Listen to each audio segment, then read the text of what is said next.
हमरो के लगही सुतालिए आमा बेटा राउर पी के कारे पिया कर लगा के आगे लिखा भके चक्कर सुना दम न्यूज तो हो जेबा फ्यूज का बोल बा तार बाबूजी बुढ़ारी में खोजत रे पाड़ी का पाड़ी खोजत रे का केले बड़े और कब बियाह के तैयारी करत रे 16 साल के मेरा रुलिया खातिर। अच्छा ए बाबू तेकरा के काट दिया था चल चल। देखा कितना बढ़िया जोड़ा लिया है लली बम्बई से अपने पटोहू खातिर श्री नारायण जी के आते देखा कितना कहना बनवैले रहली सब अपने पटोहू अटे पर सब अपने मेहरारू के देते भाम अब तक चट मंगनी और पट बियाह करब हम बहुत हो गए। हाँ अब कर के रह बियाह केकर बिया अरे आपन बियाह तू तो बियाह करे खातिर तैयार न बाड़ा तो हम सोचते हम ही बियाह कर ली। अरे कम से कम चौका चूल्हा झाड़ू बर्तन से तो छुट्टी मिली। अरे बाबूजी बुढ़ारी में सेठिया गल में निकार हुआ। हाँ अब रो से के बियाह करी sexy lady in the floor give me chance one more और हम माई बनम तोर। कहीं और जाकर रिश्ता जोड़ आई देखा तार इस गोड़ मारे में बचुआवे लगबे लोर। अरे बाजी सहनाई और मिलन रुते आई हम बनम तो हर माई अखुली जवनिया के रास पलंगरी टूटी आज हाय हाय पलंगरी डंटवा रे आज। अरे मारी का खबरदार अपने हक वाली माई पर हाथ उठौलता। अरे बेटा बन गइल बाप के दुश्मन हाय हाय चली चली चली रवा चली चली तार तो मुझाओ सो तार मुंह तो कर दे चल चल आय आय आय चल आय हमर राजा का काकी ई बाबूजी के का हो गइल बा बुढ़ापा में बियाह के भूत धइले बा। अरे ये भूत के असर ना है ये तो दवाई के असर है। दवाई कैसन दवाई अरे लासा राम बाबा के कृष्ण कन्हैया ताता थैया राधे राधे राधे। काकी ई लासाराम की तमासाराम ई कौन साधना अबोध बालक ई नृत्य साधना हो। बाबा क्षमा करी इलाई कबड़ा कष्ट में बा। एकरा माथे के लकीर बता रहल बा जैया ई शादी कर ली एकर सगरे कष्ट नष्ट हो जाई। अर्धनारी के रूहानी ताकत बसंती में असर करता की ना। अरे बाबा हमरा घर में एगो बेवड़ा बा सब काम गड़बड़ कर देले बा। बसंती वाला दवा हमरा बाबूजी के पिया देले बा उहो पूरा शीशी। Ding dong ding dong ding dong ding dong ding dong सत्यानाश। का भाई ऊ कबो भी केहू के भी रेप कर सकेनी। बाबा बाबा कौनो तो चमत्कार करी हमरा बाबूजी की रेप करे से बचा ली। अबोध बालक जड़ी बूटी के असर खत्म करे के खातिर हमरा के मंत्र फूके के पड़ी। तब पढ़ी फूकी ना कुछ करी। ए बुढ़िया गेट आउट गेट आउट। जातानी करो जैसन कहतानी बाबा वैसने करो।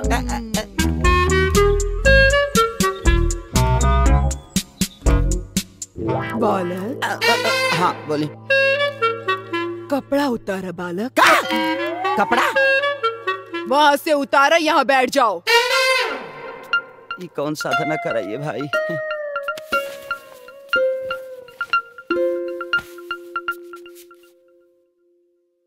जी बाबा।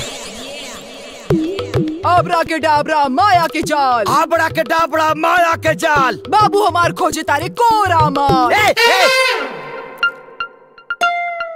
ई कौन मंत्र बाबू हमार खोजा तारे कोरा माल।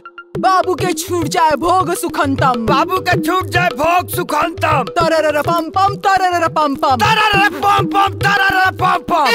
बच्चा हाँ बिना भोग के जोग न जागेला। साधना तोरा साधना का मुंह मारी रे।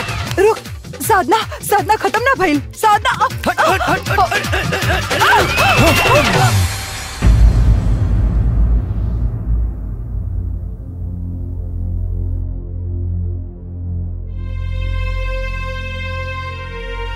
सॉरी साजन तोहर प्यार पावे खातिर एक कुल ड्रामा करे के पड़ल। I really love you Sajan.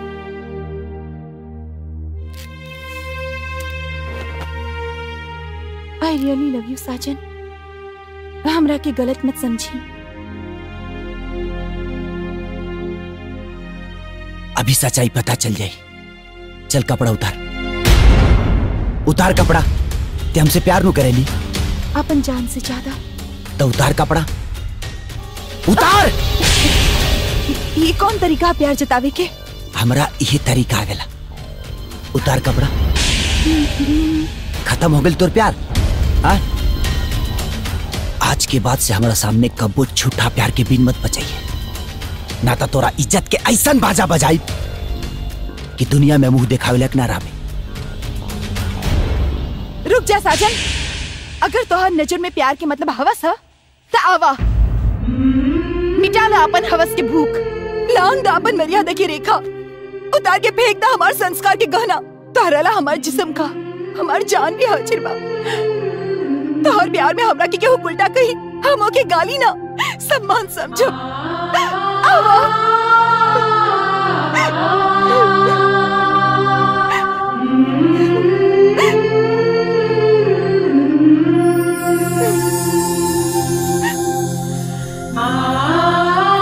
I love you too. I really love you. चाचा हाँ? होय लासाराम के लासा सोटी की ना? सटी काहे न सटी। आ बता। नो उल्लू बनाविंग, नो उल्लू बनाविंग, नो उल्लू बनाविंग। कार सजनवा दवाई मिल गईल। उल्लासरम बाबा कहाँ बानी? बतिएबो ड्रामा। हाँ? सब जना मिल के हमके उल्लू बना लो। आही 50 किलो के फूल के माला हमारा घर में झुलुआ की तरह झुला दे लो। हाँ? ए बिटिया, अब बतावा का विचार बा? अरे अपने घर का पता ठिकाना बताइबू तब न जाके बात करब बिया है का? हम खुशहाल टोला के धनेश्वर सिंह की बेटी हैं। धनेश्वर सिंह? होइए वही जो राम रचि राखा। 15 साल पहले जो रिश्ता का शुरुआत भइल रहे, आज वे बंधन में बंधे खातिर तैयार हो गई। कैसा रिश्ता बाबूजी? बेटा, तू लोग जब बहुत छोटा रहला तब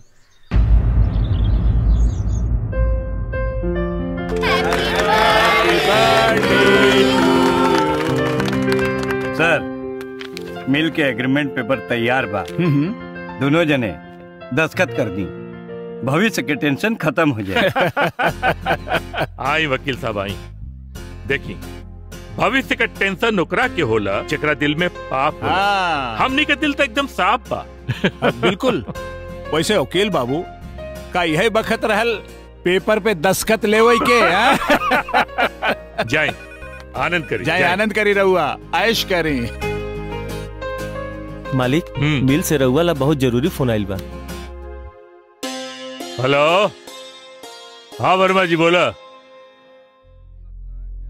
ठीक बा, हम अभी आवतानी। का भइल? मिल में मजदूर तालाबंदी कर देले बाड़े। कहत जब तक मैनेजमेंट उ लोगन का डिमांड पूरा न करी काम न होई। एक काम करा, तू अपने पार्टी में रुका। तू जाइबा तो रंग में भंग हो जाई। हम जाता नहीं, तू यहीं रहा। लेकिन एक काम करे, साजन के यहाँ छोड़ के जाता नहीं। हाँ ठीक बा। तनी होकर ख्याल रखिए। हाँ ठीक बा, ठीक बा।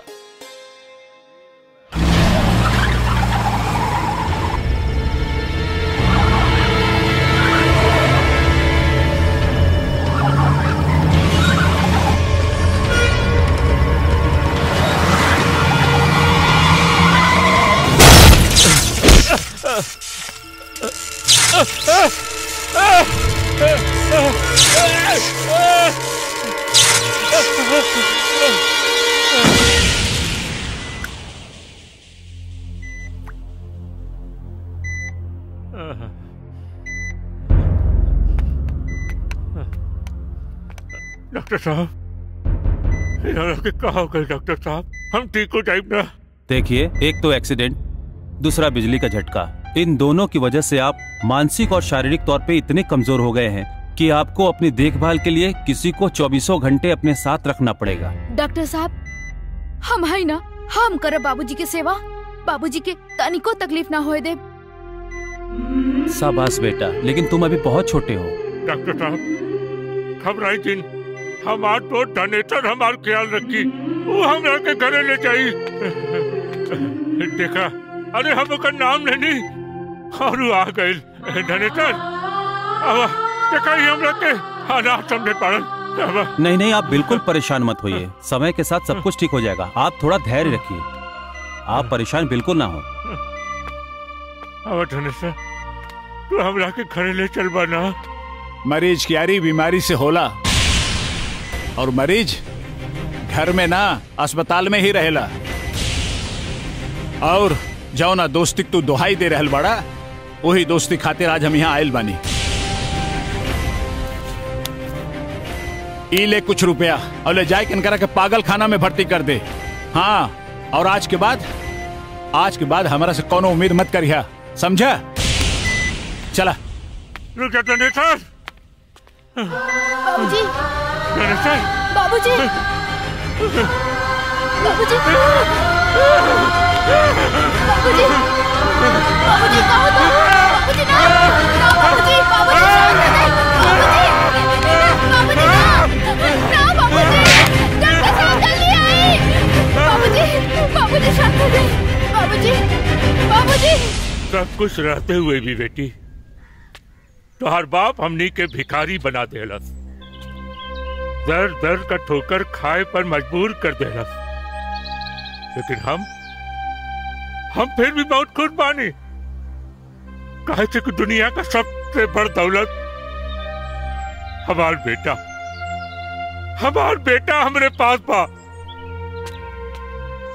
युग युग से बाप बेटा का परवरिश करत आयल बा, लेकिन हमार बेटा तमाम दुख सह के भी हमार परवरिश कैलस। बिटिया, हम जाइब तोहरे बाप के पास और 15 साल पुराना रिश्ता के फिर से जीवित करब। 15 साल पहले जौन रिश्ता के हम आपन जूता समझ के तोहरा चौखट पे छोड़ के आयल रहली ना, आज गलती से हमार बेटी आपन दिल शायद वही चौखट से लगाए ले बा। बच्चा लोगन के नादानी के हकीकत समझल तोहरा जैसन पागल आदमी के काम बा, हमार ना है, बुझला? धनेश्वर, जौन नोट के बिस्तर पर सूट के तो इतना मोटाइल बाड़ना, जौन पैसा पर तो इतना खमन करत बाड़ना, कब्बो आराम से सोचिया, यूं पागल के ही खून पसीने का कमाई रहल।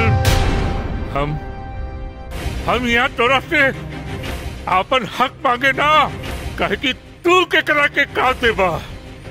तू तो खाली दुनिया से चीने के जानला, चीने के। अगर तू दे सकना तो बस अपने लड़की की आशीर्वाद दे दिया। अरे हिस्सा का खुशी मत छीनिया, नहीं तो दुनिया तारा मुंह पर थूकी।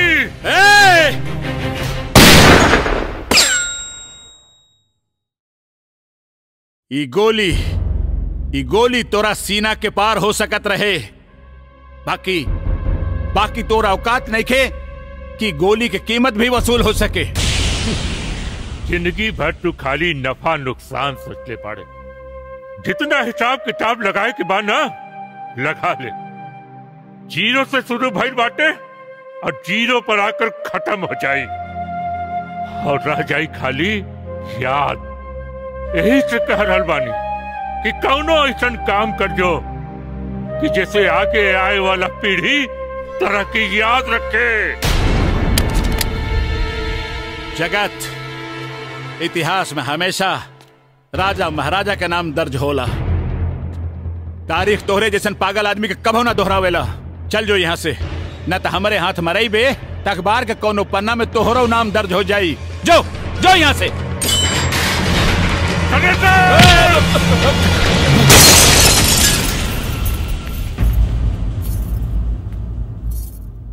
तू तो बहुत नीच पाड़े, पर तोर किस्मत बहुत ऊंच पा। अगर गरूर करे के बाना तो अपने किस्मत पर गरूर कर। हाँ रे, हमरा के गुरूर अपने किस्मत पे बा और काहे ना होकी। अरे जेकरा पास तोहरे जैसन दोस्त होकी ओकरा के तो गुरूर होखबई करी।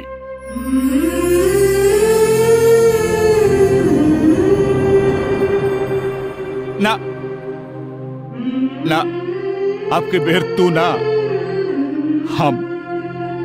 अरे भाई 15 साल की दूरी कम से कम 15 कदम चल के हमरा के तय करे दो। कौनो तो एगो कारण होखी जौना खातिर लोग बाग हमरा के याद करी। आए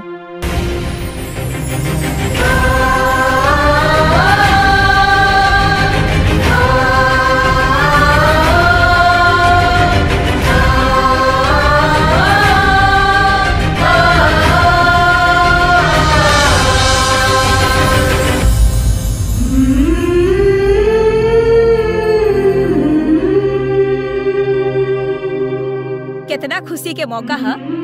हम मिठाई लेके अब ही आवता नहीं। हाँ। मुंह मीठा कर लो। हाँ जा जा लेके आवा मिठाई। जगत आवा आवा बैठ।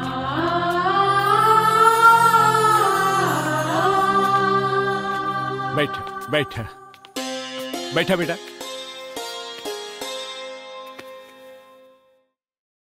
हमारा के माफ कर दे भाई। कहा कहत बाड़ा देखा।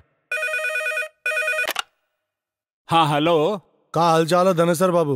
अरे भगवान सिंह जी। अरे हाँ अरे लगन करीब आवत है तो सगाई और शादी का तारीख तय कर दल जाए। अरे भाई मिजाज बदल गईल बा। मतलब हम अपने लड़की की शादी आपन जिगरी दोस्त जगत सिंह के लड़का के साथे करतानी। माफ करिए। अच्छा फोन रखतानी। तब तो दुगनी खुशी हवे। अब रउआ लोग जल्दी से मुंह मीठा कर ली। अरे इनकर पहले कराओ मुंह मीठा। हाँ ला हाँ धनेश्वर। हाँ अरे भाई हम लोगन का मिलन तो हो गए। दुल्हा दुल्हन का मिलन कब होई? तू मुहूर्त तू निकलवाई बा कि हम निकलवाई? लेकिन भाई साहब एगो बात है कि हम लोगन के कुल खानदान में पहले कुल देवता के मंदिर हम लोग दर्शन करे जाइला, ओकरे बाद फिर शादी ब्याह होला। ये तो अच्छी बात बा। हम सब लोग चल जाई। अरे लेकिन लड़का लड़की बाड़े कहाँ?